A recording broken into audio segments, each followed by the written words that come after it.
Hey guys, how are you all doing? Today I wanted to have a little fun and have a little kind of like story time.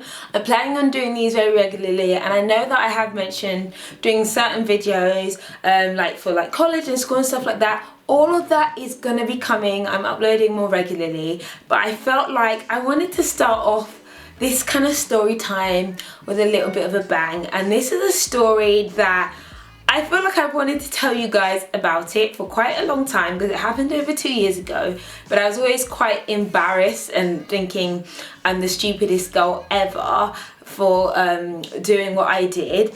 But I'm going to tell this story because, you know, we just got to be honest with each other once in a while, you know, and it is quite a funny story now that I look back on it. I would never recommend or advise anyone to do anything that I did, but basically I'm sharing the time where I almost died and was kidnapped abroad. Completely my fault to an extent, but you know, when you're away abroad, sometimes you do some silly things. Right, okay, so, you know, get a cup of tea, get comfortable. I'm going to tell you the whole story.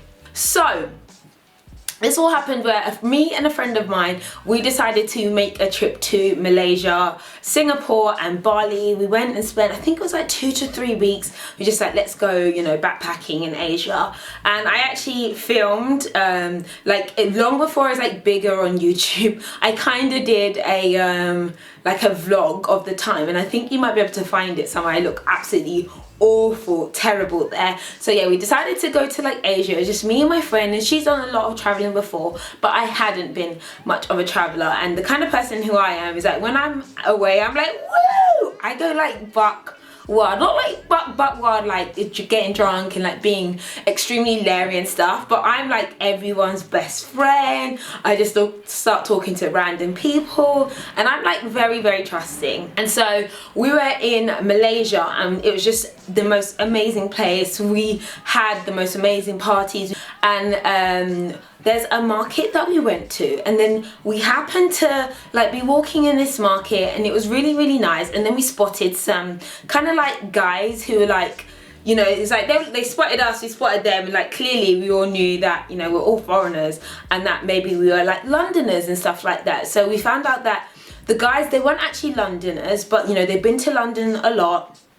And like they were, you know, they weren't native, and they were expats, because there's loads of expats in Malaysia. And we were like, oh, can you tell us where the good places are to go to and stuff like that? And they were like, yeah, meet up with us later. The guy gave me like a mobile phone, like he had a spare mobile phone, and he like gave me a mobile phone, and he was like with 3 of his friends who all seemed really nice, and I was with my friend, obviously. Gave us a mobile phone. He's like, we'll call you on this later, whatever. We'll go for lunch, we'll go for dinner, we'll go to a couple of parties and all that kind of good thing. And me and my friend were like very excited, like, yeah, we got some friends, hey, we're gonna try something different. Now, when you're traveling, that kind of thing is normal, because I've met some amazing people when I've gone traveling, and you know, you go to their house, you become really familiar, and it's like you know each other, you're all good friends because you're all foreign, you're all kind of in the same experience. So I kind of felt like it was the same with these guys.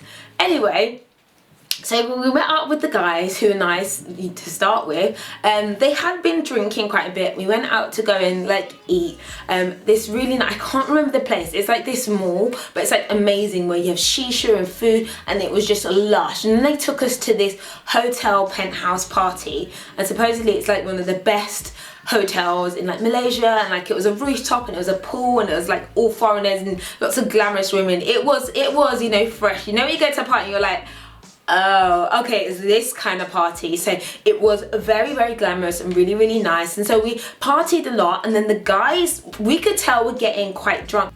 At this point in time, they were getting quite drunk, but they had driven us to this location, and us not trying to even think about how we're getting home, where are we? We were like, yeah, come on, yeah, party, you know. We were all getting leery and, you know, carried away to an extent. Again, I would not advise anyone to do this. So we are at this rooftop party with the pool, and it was good. We were having a great time, and there were other people that were there meeting and stuff like that, but these guys were obviously our like hosts, and you know, there was lots of people there. And it's like, oh no, we should go to this other place, it's even better, they've got amazing parties, it's super underground, it's super street, it's super cool. And they were like telling us about this thing, and we were a bit like, especially because the guys were already very drunk, and I was a bit like, but who's driving us there? You lot are drunk. He's like, no, it's fine. And so now we get into the car and said, yeah, we're going to this really cool party. Then and another guy like ended up coming like in the car and stuff with us, right? And so there's like me and my friend in the back, the two guys at the front, and the guy who ends up driving is the guy who's like the drunkest out of all the guys. And me and my friend kind of like groaned. We're like, oh my gosh. And we started to feel like maybe this isn't gonna be a good idea because they're extremely drunk and we're in Malaysia at the end of the day. It's not like we're in London. We don't have our mobile phones or anything. We ain't got no one to call like that. You're in the middle of nowhere. Now we start driving. When you start, they say how far? Oh yeah, it's coming up soon. It's coming up soon. 20 minutes. You know, how far are we? We go out of the main city of Malaysia. We're now on motorway. Now we're on where you have toll crossing. You know where the tolls are? And then my heart starts to sink and think, ain't no party out here in the middle of nowhere. We've got this drunk guy driving, his friend who's convincing us that they know where they're going, or that you know, this party is definitely going to be the most amazing thing. But meantime, I'm seeing the city lights disappearing behind me, and I'm seeing like bush and all kinds of foreign lands in front of me. And then I go, oh my gosh, I get so scared and I like proper panic, and I'm like, oh my gosh. So the next thing, right, the next toll, I just jump out the car because we went past like 2 or 3 tolls. I was like, no, I'm getting out the car, and I was like, can someone help us? And I'm not even lying to you, yeah? The people at the tolls just looked at me and my friend like we were just some pieces of dirt. They were just like, ain't none of my business. Like, they just gave us that look like, we can't do nothing for you, sorry. No, not speaking English. We were like, oh my gosh, and we were just out in the middle of nowhere where no one was willing to help us or anything like that. And then now this guy is racing, and they think it's funny, and me and my friend are like literally panicking. We're like, no, just let us go, we just want to go home now. And they're like, no, not going, we're not going home, we've come out all this way, we're going to this party. It's like, no, we just want to go home. And the guys were just not having it, and I was just like, I started panicking. So being the ingenious person that I happen to be, I was like, girl, we need to do something.